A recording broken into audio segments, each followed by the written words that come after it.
I was fresh out of nursing school. I got my first real job in a fairly large hospital, in a department that I honestly never really thought I would ever work in. It was a 6-bed cardiac ICU with rooms that overlooked the city capitol building. It was a very nice unit, and I started out working 12-hour night shifts. The hospital I worked for had 4 other ICUs that were always full, so my unit always ended up being code bed, meaning if someone was arrested or went downhill fast, somewhere around the hospital, they came to us. I had been working there for a year now, and I was no stranger to death. Each patient of mine who had died on my shift was usually already on their way out. Their families were by their side, the DNR order was signed, and the funeral home was already picked out. It was rarely ever a surprise. In fact, the only time I was ever needed to do CPR on my shift was not even in my department. I went on a 2-week vacation and got engaged. On my first night back, I received a report from the day charge nurse. She said she was off for a few days and wanted me to remind the next day charge nurse a priest was coming in the morning to bless room 4. I thought she was kidding at first, but she was serious. Apparently, while I was on vacation, every patient who was in room 4 had died. But this came as no shock to me. People died, often in our department, and it being a religious institution having a chaplain for almost every department, I just shook it off.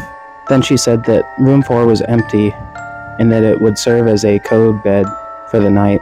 Around 2 a.m., I got a call saying that we have someone to fill our open bed.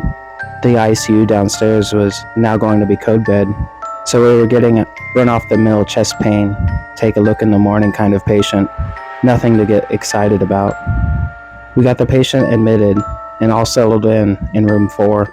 He was a gentleman about 50 or so years old, very pleasant. His wife was with him and she looked dead on her feet.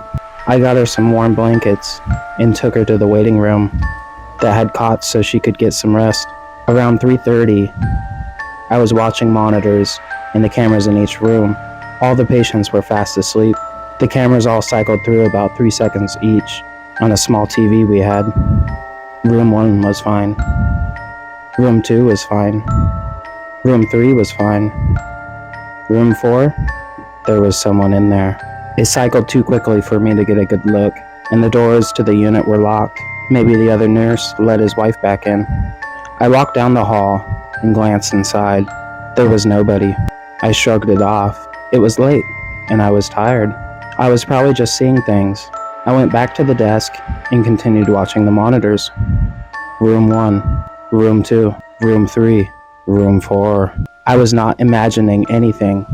There was someone in Room 4. The person was standing in the corner by the window, their figure completely draped in shadow. I could not move my body. It cycled through again. This time, it was closer to the patient's bed, maybe by 2 or 3 feet. The hairs stood straight up on my neck. The next time it cycled through, it was even closer. It stood in the light, and it was still shrouded in darkness. It cycled through again, and it was right next to the bed. My heart started pounding, and I could barely speak to the nurse on the other end of the desk. As soon as my words formed, and I was able to talk to her, the alarm on the monitor went off, signaling the patient had cardiac arrest. The overhead system came on. A cart is needed in CCU room 4. People poured into the room, but I couldn't move. It cycled through the rooms again.